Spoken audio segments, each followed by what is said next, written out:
สบายดีตอนแรงมื้อนี้ก็เป็นวันอาทิตย์มื้อนี้ได้ออกมาเฮ็ดเวียกอยู่ดินเนาะมื้อนี้มาซ้ำโบกห้องน้ำทางด้านนอกแล้วก็มาเฮ็ดดินบล็อก อันนี้เป็นดินบล็อกที่เฮ็ดเอาเองเนาะตัวนี้จะใส่คือเก่าตัวที่เคยเฮ็ดนั่นแหละใส่แก๊บปนนำอันนี้ก็เป็นปูนที่เลื่อจากโบกห้องน้ำแล้วก็เอามาเฮ็ดซ้ำอัดบล็อกไว้ก็ได้อยู่4ก้อนเนาะอันนี้ใส่แม่แบบเป็นเหล็กตัวแม่แบบที่เป็นไม้ตัวค่อยเฮ็ดชุดทำอิฐให้มันใช้งานบ่ได้ละเพราะว่าไม้มันอ่อนเวลาถึกน้ำลายเทื่อแล้วมันก็สิเบ็ดเบี้ยวแล้วมันก็เฮ็ดให้รูปทรงมันบ่งามอันนี้ใส่แม่แบบเป็นเหล็กก็ได้อยู่4ก้อนนะมื้อนี้สีเฮ็ดไว้ตัวนี้น่าสิได้ไว้ก่อกำแพงแหละตัวนี้ตัวที่เฮ็ดสุดก่อนที่เฮ็ดหลายๆก่อนประมาณน่าจะฮอด400ปลายบ่หรือ200ประมาณน่าจะฮอดอยู่400ก็เอาไปเฮ็ดฝ้าห้องน้ำหมดละเดี๋ยวสิให้เบิ่งเนาะมันจะมีแก๊บปนอยู่นำสังเกตว่าจะเลี้ยวเห็นแก๊บอันนี้ต่ำด้วยมือเนาะอัดด้วยมือคันมีเงินลายมีงบลายก็ซื้อเอากันจะง่ายแต่ว่าค่อยงบบ่พอแล้วก็มาคิดลายเบิ่งก็เลยเฮ็ดเอาเองซะอีกอย่างหนึ่งมันก็เป็นสิ่งที่ท้าทายบ่เคยเฮ็ดเวียกก่อสร้างบ่เคยเฮ็ดดินบล็อกไปสิอันนี้เขาก็มาลองเฮ็ดเอาเองเพิ่นเนาะเดี๋ยวอาทิตย์หน้าก็สิได้มาเฮ็ดไว้ให้มันได้ละลายก่อนตัวนี้เป็นแม่แบบตัวที่ค่อยเฮ็ดใส่เฮ็ดดินบล็อกเป็นเหล็กอันนี้นี่ก็ยืมเขาเจ้ามาเนาะแม่ค่อยถามซื้อนำเขาเจ้าบ่ขายก็เลยยืมมาใส่ก่อนอันนี้ก็แม่นตัวที่เฮ็ดสุดก่อนอันนี้ที่เฮ็ดเรือจากไปก่อฝ้าห้องน้ำตัวนั้นเป็นห้องน้ำเนาะที่ใส่ดินบล็อกที่กองอยู่นี่แหละกองละลายอยู่นี่ก็เอาไปเฮ็ดห้องน้ำก็เลื่อยอยู่เท่านี้ตัวนี้ก็เป็นแม่แบบเหล็ก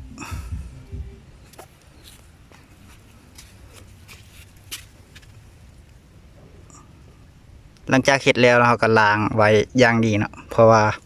ยันปูนมันสิจับแล้วมันสิใช้งานบ่ได้ช่วงนี้ก็มีน้ำไว้ใส่ละเพราะว่าได้เจาะน้ำบาดาลไว้ใส่ได้2อาทิตย์ละบัดนี้ก็สิได้เฮ็ดดินบล็อกเฮ็ดอันนั้นไว้อย่างเต็มที่หลังจากที่เฮ็ดได้หลายค่อยก็สิเอาไปก่อกำแพงแล้วก็สิเอาไปคิดว่าของใส่ไก่ค่อยเนาะค่อยบางเทื่อค่อยสิเอาดินบล็อกไปก่อเอาถ้าเอาผ้ายางปูนี่ก็ค่อยยานมันบ่รอดมือเด็กน้อยเพราะว่าเด็กน้อยมันหลายล้านค่อยก็3-4คนแล้วก็ลูกสาวผู้หนึงเวลาเข้ามาเขาสิมักไปลิ้นขนาดบ่ทันมีน้ำมีของเทื่อเขาก็ยังพากันไปลิ้นไปเฮ็ดทำท่าตึกเบ็ดตามภาษาเด็กน้อยเขาลิ้นแล้วเนาะคันสมมุติว่ามีน้ำปล่อยน้ำใส่เฮ็ดแล้วเรียบร้อยปล่อยน้ำใส่นี่ขอยานเข้าพากันลงไปลิ้นเอาไม้ไปแย่ไปแทงยานพะยางมันขาดมีแต่สิเบิ่งอีกตึมเท่านึงเนาะว่าสิใส่พะยางหรือสิก่อเอามันสิดีกว่ากันตัวนั้นยังบ่ทันได้แล้วเด้อ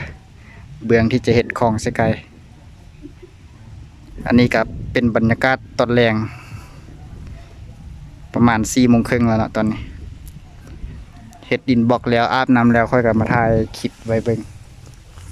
อาทิตย์ก่อนที่มาหั่นค่อยมาโบกฝ้าห้องน้ำทางเบื้องนอกตัวนี้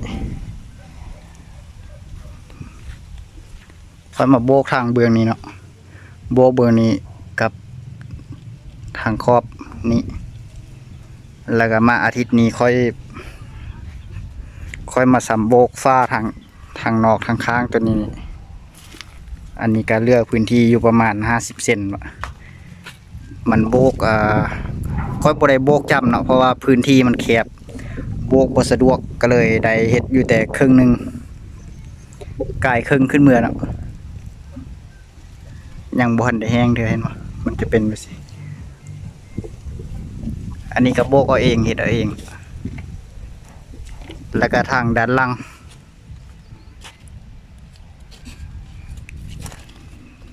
ทางข้างตัวนี้โบสิเห็นมันพอมันเลื่อมแสงตะเวนมันตกทางนี้อันนี้กระโบกกันบ่ให้ดินบล็อกมันแตกปานนั้นอันนี้กระโบกได้อยู่ครึ่งหนึงเพราะพื้นที่มันแคบประมาณ50เซนแหละคันสิโบกทางเทิงมันก็บ่สะดวกได้ค่อยก็เลยเฮ็ดกายครึ่งขึ้นเมื่อ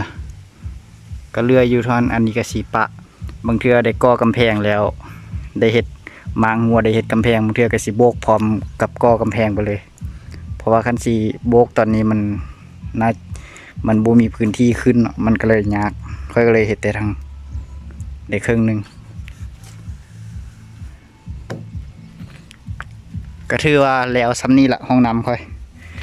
บ่อันนั้นอีกตื่มละปะไว้ซ้ำนี้ละส่วนภายในก็แมนใส่อาบใส่ทายได้สบายละห้องน้ำทั้งในกันแล้วเรียบร้อยอันนี้ก็มีโถน้ำมีตุกน้ำดื่มเอามาตรงไว้นะตรงน้ำไว้ใส่ส่วนทั้งในก็เป็นอย่างสี่เนาะทั้งในก็โบกแล้วหมดทั้ง4ข้างมุมสังกะสีเรียบร้อยสังกะสีมันพอค่อยเป็นคนมุง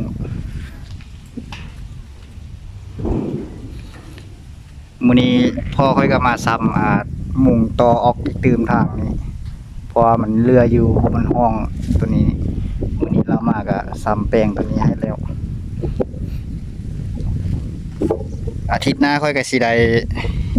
อัดดินบล็อกให้มันได้ละลายไว้วันนี้ก็สิได้เฮ็ดดินบล็อกไว้เต็มที่เพื่อเอาไปก่อกำแพงแล้วก็บางเทื่อค่อยก็สิเอาไปก่อกันทางหน้าเพราะว่าทางหน้าฝนตกช่วงปีแล้วมันดินมันทึกเซาะเจือนไปบ่ก็ลายมาละถ้าบ่เคี่ยวเฮ็ดเดี๋ยวจักหน่อยฮอดเดือน5เดือน6ฝนตกมาอีกก็เดี๋ยวสิแห้งมันสิเอาดินออกไปหมดอันนี้เป็นกองทรายที่สร้างซื้อมาไว้โบกฝ้าห้องน้ำ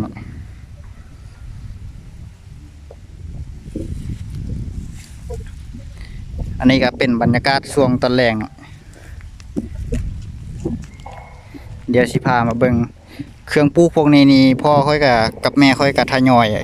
เอามาปลูกเทื่อละน้อยเพราะว่ามีน้ำไว้ใส่ละเจาะน้ำอาทิตย์แล้วได้2อาทิตย์ละวันนี้ก็มีน้ำไว้หดไว้ใส่เรียบร้อยช่วงก่อนบ่มีน้ำใส่มันก็ลำบากเลยนะเอาเครื่องปลูกมาปลูกมันก็จักสิรอดหรือสิตายก็ยังบ่ฮู้โอกาสตายมีหลายเพราะว่าบ่มีน้ำหดได้เที่ยวช่วงนี้มันมืดฝนแล้วก็ได้เที่ยวไปตักเอาน้ำอยู่ห้วยหินคะนาพอค่อยก็ไปค้นเอามือละ2เที่ยว3เที่ยวอาทิตย์ละ2เที่ยว3เที่ยวมันลำบากเนาะก็เลยตัดสินใจเจาะน้ำไว้ใช้เดี๋ยวนี้ก็สบายละมีน้ำไว้หดเครื่องปลูกเห็นบ่ใบเครื่องปลูกก็เริ่มเขียวงามขึ้นมาหมดละแต่ก่อนบ่มีน้ำหดมันก็เหี่ยวๆสิตายหมดกกอ้อยนี่ก็เริ่มโปร่งใบขึ้นมาต้นหัวซิ่งไข่นี่ก็เขียวงามขึ้นมาละอันนี้เป็นกอมกกมังนัดน่าจะได้กินมากอยู่ส่วนตัวนี้เป็นของไส้ไก่ที่ขุดไว้ช่วงปีกายประมาณเดือน5หรือเดือน6น่าจะประมาณเดือน5หรือเดือน6แหละจื้อบ่ได้ละแต่ก็มีคลิปวิดีโอที่ค่อยถ่ายไว้อยู่เนาะตอนค่อยขุดกับเป็นคลองหางปะไว้แบบสิเพราะว่าขั้นขุดไปมันก็อีกอย่างหนึ่งบ่มีน้ำแล้วก็มันทึกฤดูฝนอันนี้ค่อยขุดปะเป็นแล้วไว้ขั้นบ่ขุดปะเป็นแล้วไว้นี่ค่อยต้องได้ญาติขุดไว้เนาะขั้นบ่ญาติขุดนี่พ่อกับแม่ค่อยลาสิเอาเครื่องปลูกมาปลูกใส่สายตามแถวนี้แล้วก็บัดเวลาค่อยขุดคลองมามันสิบ่ได้แล้วบ่ได้ตามแบบที่ค่อยออกแบบไว้เดี๋ยวจังน้อยมันก็สิยากเนาะค่อยก็เลยตัดสินใจญาติขุดเป็นคลองแล้วปะไว้ก่อนคันเราจะปลูกหยังก็ให้มาปลูกตามบ่อนที่เรือที่บ่ได้เฮ็ดคือแบบจังซี่แหละเราก็ไปปลูกใส่ตาม บอนที่ค่อยจงไว้ว่าสิเอาเครื่องปลูกไปปลูกใส่มันก็เป็นคลองไปสิบัดนี้ค่อยก็สิคันเฮ็ดดินบล็อกแล้วบางเทื่อก็เฮ็ดดินบล็อกใดละลายค่อยก็สิมาญาติมาแปลงคลองนี้คิดว่าน่าจะก่อบ่ก่อกับปู่พะย่างนี่แหละเดี๋ยวเบิ่งสภาพตัวจริงอีกตื่มก่อนสิเฮ็ดให้มันแล้วก็สิได้ซื้อปูซื้อปลามาปล่อยไว้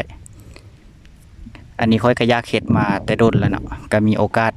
ได้ซื้อดินขนาด20คูณ40ก็เลยสิมาเฮ็ดเป็นคลองใส่ไก่เพราะว่าเห็นเขาเจ้าเฮ็ดใน YouTube อยู่คนไทยเขาเจ้าเฮ็ดเป็นตาสะอ่อนที่เขาเจ้าเฮ็ดแล้วเลี้ยงปลาค่อยก็เลยอยากเฮ็ดเป็นสวนธรรมชาติเอาไว้ไปสิอันนี้ก็เป็นต้นกล้วยที่ลาวทยอยเอามาปลูกก็เริ่มใบเขียวใบอันนั้นละเพราะว่ามีน้ำหดแต่ก่อนบ่มีน้ำหดก็ใบเรื่องๆก็สิตายหมดละบัดนี้มีน้ำหดแล้วก็มันก็สิคืนละเอามาปลูกก็หลายต้นเติมบอนที่เราปลูกบอนนี้นี่ก็เป็นบอนวางคลองคลองใส่ไก่มันจะมีอยู่แหลว1 2แล้วก็คลองที่3แม่นอยู่บอนแถวนี้นี่บอนที่ค่อยตอกหลักวันนี้อันนี้ยังบอนได้ขุดเท่าเนาะแต่พ่อกับแม่ค่อยก็หูอยู่ว่าค่อยสิเฮ็ดคลองซะนี่เราก็บ่ปลูกใส่บอนแหลวนี้แล้วก็มาปลูกหยับเอามาพี่คันค่อยบ่ญาติขุดนี่เดี๋ยวจักหน่อยเรามาปลูกใส่ตันเส้นนั้นเดี๋ยวจักหน่อยสิได้ตัดสิได้นั่นก็เสียดายมันเนาะอันนี้ก็เป็นเครื่องปลูกเรามาปลูกอันนี้ก็มันจะเป็นมันด่างที่เรามาปลูกได้2 อาทิตย์ละอันนี้ก็ขึ้นใบเขียวงามละคันบ่มีน้ำหดนี่บ่รอดอันนี้ตายแน่นอนเดี๋ยวจังหน่อยค่อยก็สิเอาน้ำมาหดพวกอันนี้เนาะหดแล้วค่อยก็สิได้กลับอันนี้ก็มาถ่ายให้เบิ่งอันนี้ทางทิศตะวันตกช่วงตอนเช้าแล้วแม่นตะเวนจะขึ้นบนนี่ขึ้นซื้อบนมือค่อยนี่แหละบนต้นไม้ดินน้อยๆตัวนี้เนี่ยเป็นดินอีกผู้หนึ่งที่ค่อยทำเปลี่ยนน้ำลาวเนาะตัวนี้ก็ค่อยทำเปลี่ยนตอนที่ค่อยมาล้อมหัวฟังหลักหัวนี้แล้วค่อยทำเปลี่ยนน้ำลาวอันนี้ค่อยก็ได้เว้าอยู่ในคลิปวิดีโออีกตอนมาล้อมหัวตัวนี้เนาะก็เลยมื้อนี้มาถ่ายก็เดี๋ยวสิบอกอีกตึมตัวนี้ค่อยทำเปลี่ยนน้ำลาวหั่นเพราะว่าดินที่ค่อยซื้อตัวใหม่ตัวนี้นี่เนาะมันบ่ทึกตรงเป๊ะกับขอบดินตัวเก่าที่ค่อยซื้อดินตัวใหม่ที่ค่อยได้หันแม่นได้จะได้อยู่ประมาณแถวนั้นแถวบอนปลายมือค่อยบอนแถวนั้นลงมา5บอน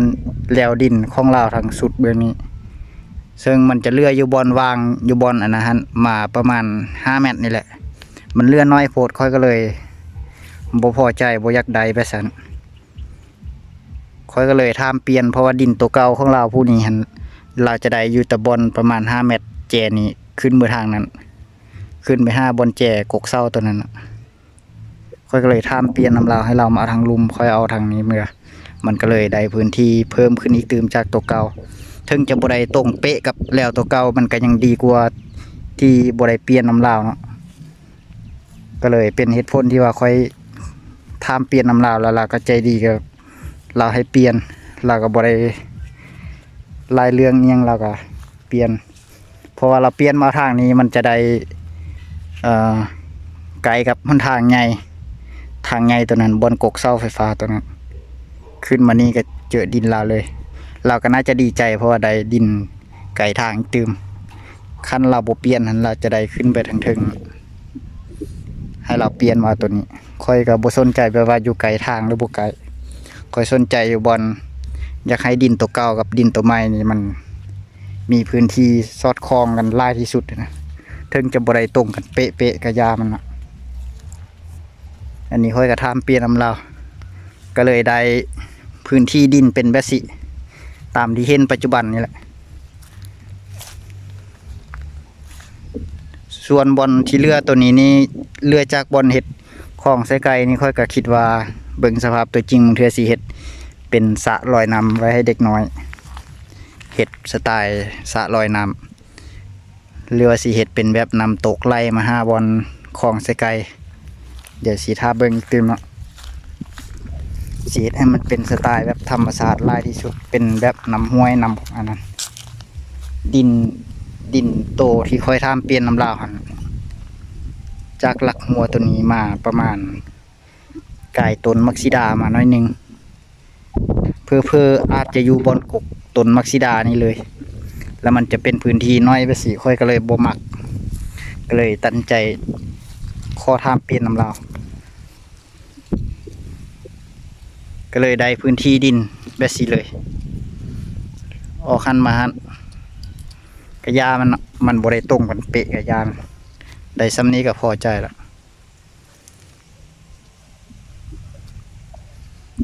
ช่วงนี้ก็เป็นเดือน2สิเข้าเดือน3ละหญ้ามันก็แห้งเพราะว่าแถวนี้มันขาดน้ำมันบ่มีน้ำหญ้ามันแห้งตายหมดเดี๋ยวเข้าเดือน4เดือน5เดือน6คันมีฝนมาเดี๋ยวหญ้าแถวนี้มันก็สิเขียวตึบขึ้นมาอีกตึมหญ้าแถวนี้ที่มันปงเขียวขึ้นนี่ก็เป็นเพราะน้ำที่เปิดใส่มาจากห้องน้ำแล้วมันไล่มาตามแถวนี้มันได้กินน้ำมันก็เลยเกิดมีหญ้าเขียวงามขึ้นมาแบบสิ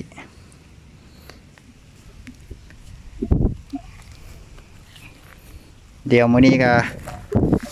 สิถ่ายไว้เบิ่งประมาณนี้เนาะอันนี้ก็บรรยากาศรอบๆเดี๋ยวไว้เบิ่งในอนาคตว่ามันจะมีการเปลี่ยนแปลงแบบใดเดี๋ยวจังไดก็สิเห็นมันโล่งๆมาสิละอาจจะมีเฮือนคนปลูกสร้างเต็มแล้วก็สิบ่มีภาพบรรยากาศไปสิให้เบิ่งละถ่ายเก็บไว้เทื่อละอาทิตย์เทื่อละเดือนมาสิเดี๋ยวค่อยก็สิไปหดนำเครื่องปลูกแล้วค่อยก็สิกลับบ้านมีไว้เป็นเทื่อหน้าอาทิตย์หน้าเดี๋ยวสิมาถ่ายอัปเดตในการอัดดินบล็อกให้เบิ่งอีกตื่มว่าเฮ็ดได้จักก่อนเนาะ